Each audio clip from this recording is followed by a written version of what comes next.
ইতিমধ্যে আপুনি অগ্ৰগতি লাভ কৰি আছে, কেনেকুৱা আশা কৰিছে? ভবা ধৰণে আমি আগবাঢ়ি আছোঁ। 11টা সমষ্টিৰ ভিতৰত এটা সমষ্টি বাদ দি 10টা সমষ্টিত আমাৰ লিড আমি ভবা ধৰণে আগবাঢ়িছোঁ। গতিকে দলগাঁৱত যিহেতু ভোট বেছি হৈছে, পলিং প্ৰায় 2,83,000 ভোট পলিং হৈছে, দলগাঁৱত আমি বহুখিনি পিছ পৰিম। কিন্তু দলগাঁৱৰ পিছপৰা ভোটখিনি আমাৰ 2-3টা সমষ্টিয়ে সেইখিনি কভাৰ আপ কৰিব লাগিব, বেক আপ কৰিব লাগিব।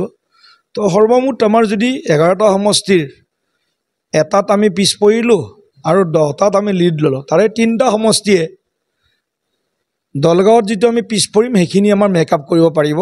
বাকী 8টা সমষ্টিত আমি 40,000-ৰ পৰা 50,000-60,000লৈকে লিড পাম।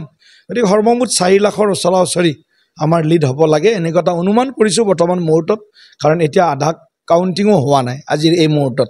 গতিকে আমি আশা কৰিছোঁ নৰেন্দ্ৰ মোদী ডাঙৰীয়াৰ প্ৰতি আৰু ডক্টৰ হিমন্ত বিশ্ব শৰ্মা ডাঙৰীয়াৰ প্ৰতি ৰাইজৰ এটা আস্থা আৰু বিশ্বাস ব্যক্ত কৰিছে। সকলো ভোটাৰক মই ধন্যবাদ জ্ঞাপন কৰিছোঁ। আৰু এই মুহূৰ্তত আমি দেখিছোঁ যে অসমৰ যিটো ৰাজনৈতিক প্ৰেক্ষাপট, সেই প্ৰেক্ষাপটত আমি আশা কৰাৰ ধৰণেই ভাৰতীয় জনতা পাৰ্টীয়ে আমি আটাইকেইটা সমষ্টিত আমি কম বেছি পৰিমাণে লিডত আছোঁ। আৰু 2-3টা সমষ্টিত আমি যদিও অকণমান মাৰ্জিনেলি অকণমান পিছত আছোঁ, কিন্তু আমি কিছু সময় পিছত দেখিবলৈ পাম যে হয়তো 2টা সমষ্টি বাদ দি 12টা সমষ্টিতে ভাৰতীয় জনতা পাৰ্টীয়ে জয়লাভ কৰিবৰ কাৰণে সক্ষম হ'ব।